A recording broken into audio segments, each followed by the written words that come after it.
luck today, Potter. Then again, now that you've proven yourself against a troll, a little game of Quidditch should be easy work for you.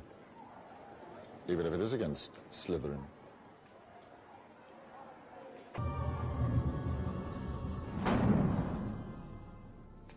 Let's go this way. Before the staircase moves again.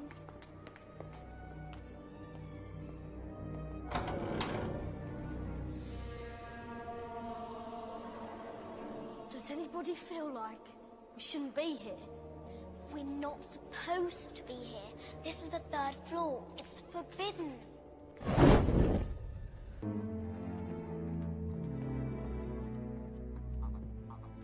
Trevor! Shh! Go, you shouldn't be here. Neither should you. I'd always had Hogwarts end-of-year exams were frightful, but I found that rather enjoyable. Speak for yourself. All right there, Harry? My scar. It keeps burning. It's happened before. Not like this. Perhaps you should see the nurse. I think it's a warning. It means danger's coming.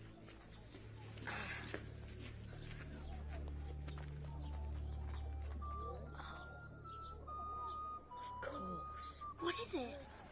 Don't you think it's a bit odd that what Hagrid wants more than anything is a dragon, and a stranger turns up who just happens to have one? I mean, how many people wander around with dragon eggs in their pocket? Why didn't I see it before?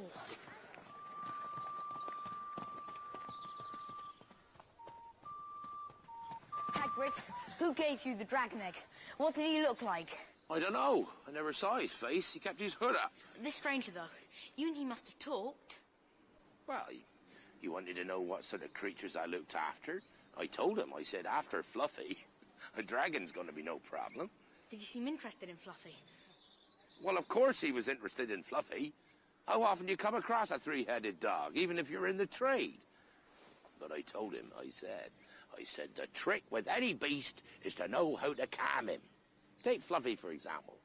Just play him a bit of music and he falls straight to sleep. I shouldn't have told you that. Where you going? Where you... Nonsense. Why would Snape put a curse on Harry's brew? Who knows? Why was he trying to get past that three-headed dog on Halloween?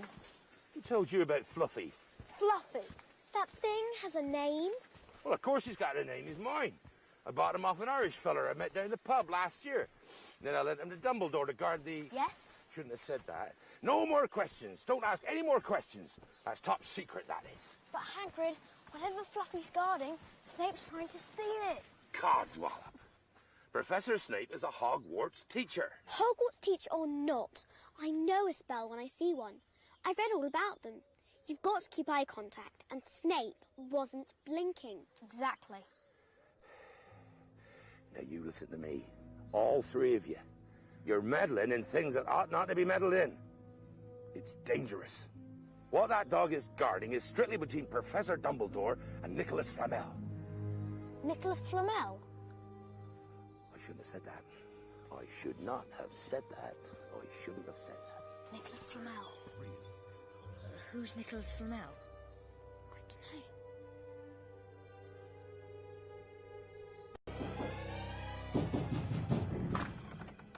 Hagrid. Oh, hello. Sorry, don't wish to be rude, but I'm in no fit state to entertain today. We know about the Philosopher's Stone. Oh. You think Snape's trying to steal it? Snape? Blimey, you're not still on about him, are you? Hagrid, we know he's after the stone, we just don't know why. Snape is one of the teachers protecting the stone. He's not about to steal it. What? You heard.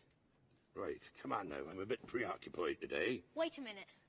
One of the teachers? Of course. There are other things defending the stone, aren't there? Spells, enchantments. That's right. Waste of bloody time, if you ask me. Ain't no one going to get past Fluffy. Ain't a soul knows how, except for me and Dumbledore. I shouldn't have told you that. I should not have told you that.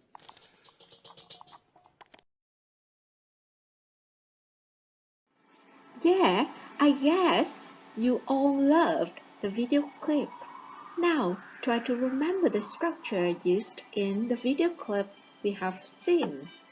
The first example. The stranger though. You and he must have talked. The second one, I should not have said that.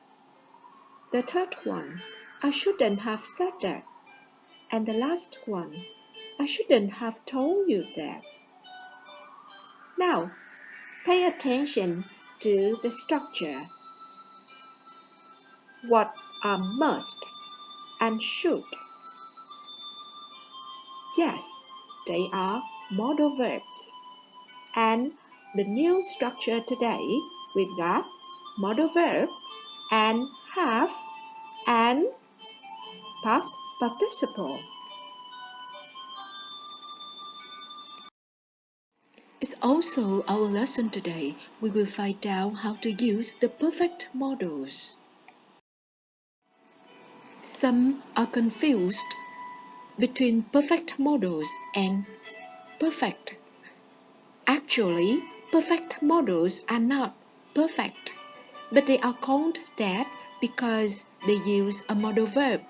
In this case, they are could, should, might, may, or must, followed by a perfect tense construction, that is, have and past participle. Let's start with the first example.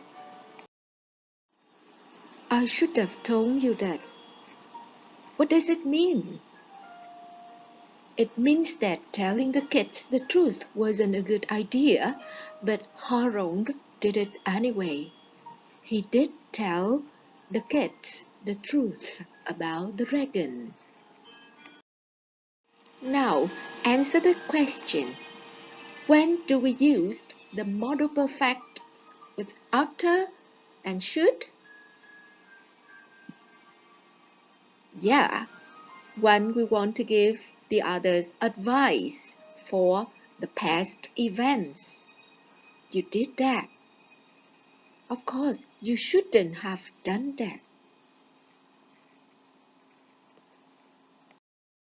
Now, we continue with the second example.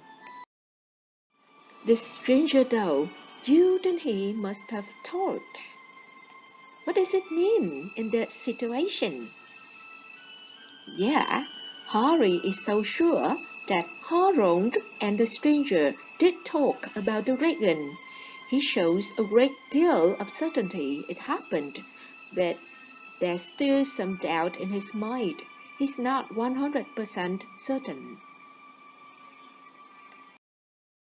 We've got another usage of modal perfects.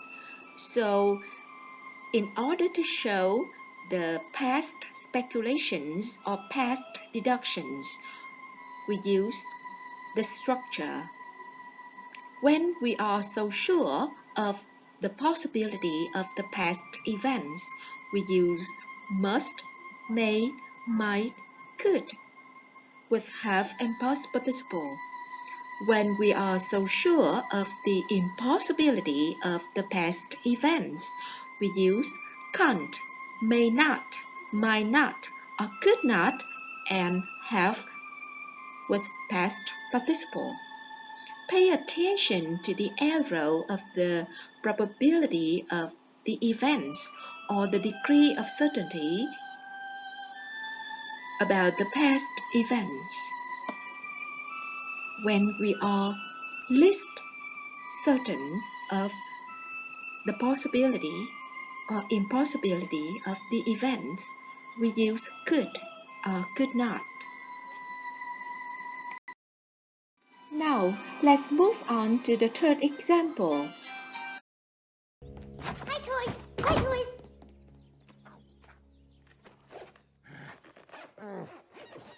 Oh, he did go to kindergarten. I knew it. No, You're trying guys, to get listen. Bonnie in trouble. No, of course not. You could have been confiscated. What does that mean? Taken away. No! Or worse, you could have been lost. No, guys, listen. Bonnie had a great day in class. You could have been confiscated. What does it mean? You weren't confiscated, but actually there was a possibility.